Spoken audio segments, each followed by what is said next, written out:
महाराष्ट्रात एक शहर आहे जिथे एकाच नेत्याची गेले अनेक दशकांपासून एक हाती सत्ता आहे, जिथे त्या नेत्याचा शब्द म्हणजे अंतिम शब्द मानला जातो। आपण बोलतोय महाराष्ट्राचे उपमुख्यमंत्री एकनाथ शिंदे यांच्या बालेकिल्ल्याबद्दल, म्हणजेच ठाण्याबद्दल। पण सध्या ठाण्याच्या खाडीकिनारी एक असं राजकीय वादळ घोंगावतंय ज्याने खुद्द एकनाथ शिंदेंची झोप उडवली आहे। ज्या भाजपने शिंदेंना मुख्यमंत्री पदाच्या खुर्चीवर बसवलं, तोच भाजप आता शिंदेंच्या हक्काच्या घरात म्हणजेच ठाण्यात त्यांना आव्हान द्यायला सज्ज झाला आहे। आजच्या या व्हिडिओमध्ये आपण ठाणे आणि मुंबई राजकारणातील अशा काही इनसाइड स्टोरीचा उलगडा करणार आहोत, ज्या वाचून किंवा ऐकून तुमचे डोळे विस्फारल्याशिवाय राहणार नाहीत। मुंबईत शिंदेंना रोखण्यासाठी नक्की भाजप कोणती स्ट्रॅटेजी वापरत आहेत?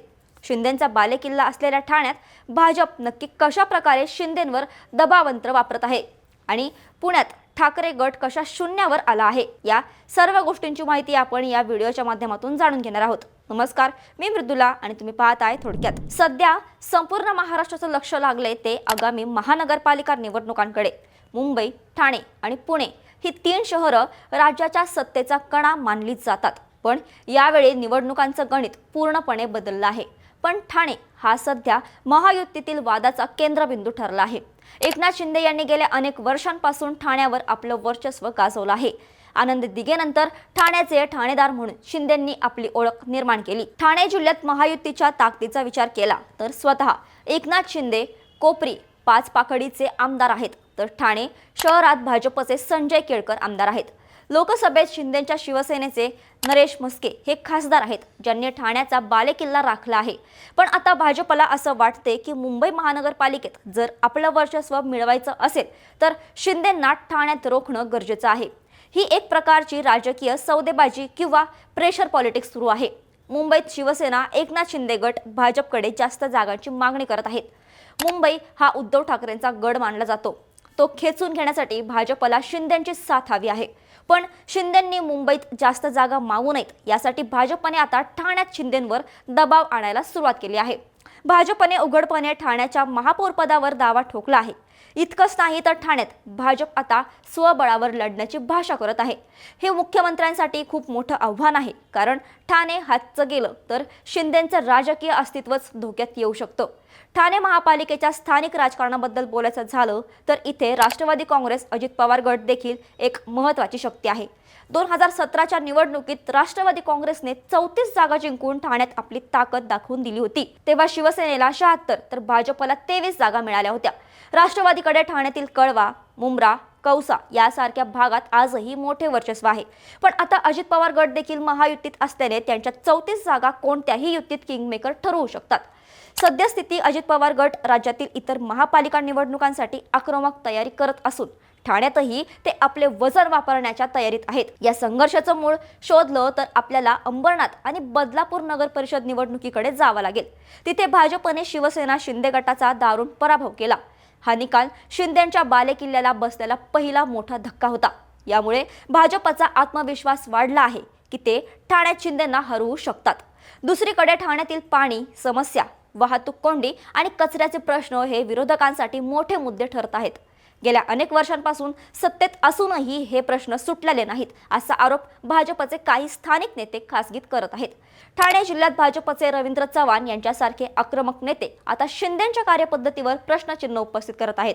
आता आपण बोलूया मुंबईकडे, जिथे ठाकरे ब्रँड पुन्हा एकदा एकत्र येण्याची चिन्ह आहेत। राज ठाकरे आणि उद्धव ठाकरे यांच्यातील 18 वर्षांचं राजकीय वैर संपून ते एकत्र आले आहेत। जर दोनही ठाकरे बंधू मुंबईत एकत्र आले तर मराठी मतांचं जे विभाजन होत होतं ते थांबेल।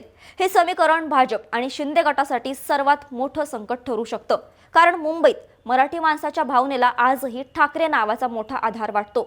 यामुळेच भाजपला मुंबईत जास्तीत जास्त जागा हव्या आहेत। जेवढ्या जास्त जागा भाजप लढवेल तेवढ्याच जास्त जागांवर भाजपचा विजय होईल। भाजप आधीपासूनच मुंबईत स्वबळावर लढण्याची तयारी करत होता, पण आता ठाकरे बंधू एकत्र आल्यानं भाजपने एकनाथ शिंदेंच्या शिवसेनेलाही सोबत घेतलं आहे। तसेच शिवसेनेचे नाव आणि धनुष्यबाण हे चिन्ह एकनाथ शिंदे यांच्याकडे असल्यानं शिवसेनेला सोबत घेतल्यास भाजपला मुंबईत मोठा फायदा होऊ शकतो। पण भाजपला शिवसेनेला सोबत तर घ्यायचंय, पण त्यांना कमी जागाच द्यायच्यात। पुण्याच्या राजकारणाबद्दल बोलायचं झालं तर तिथे चित्र एकदम वेगळं आणि धक्कादायक आहे। पुण्यात एकेकाळी शिवसेनेचा मोठा दबदबा होता, पण आज ठाकरे गटाची अवस्था पुण्यात शून्यावर आली आहे। 2017 मध्ये निवडून आलेल्या 10 नगरसेवकांपैकी आता एकही नगरसेवक उद्धव ठाकरेंसोबत उरलेला नाही. सर्व नगरसेवकांनी जय महाराष्ट्र करत पक्षाला सोडचिठ्ठी दिली आहे. पुण्यात ठाकरे गटाचे अस्तित्व टिकवण्यासाठी आता नवीन कार्यकर्त्यांची फौज उभी करण्याचं मोठं आव्हान त्यांच्यासमोर आहे.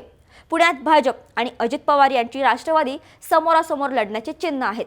अजित पवारांनी पुण्यात बेरजेचं राजकारण सुरू केलं असून ते भाजपला शह देण्यासाठी शरद पवार गटासोबत छुपी युती करू शकतात अशा चर्चाही रंगल्या आहेत.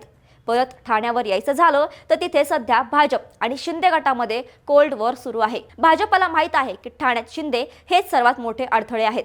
म्हणूनच भाजपने तिथे आपली ताकद वाढवण्यासाठी इतर पक्षातील नाराजांना आपल्याकडे खेचायला सुरुवात केली आहे. ठाणे महानगरपालिकेत 2017 मध्ये शिवसेनेकडे 76 जागा होत्या तर भाजपकडे केवळ 23. पण आता भाजपला हा आकडा बदलून ठाण्याचा रिमोट कंट्रोल आपल्या हातात घ्यायचा आहे.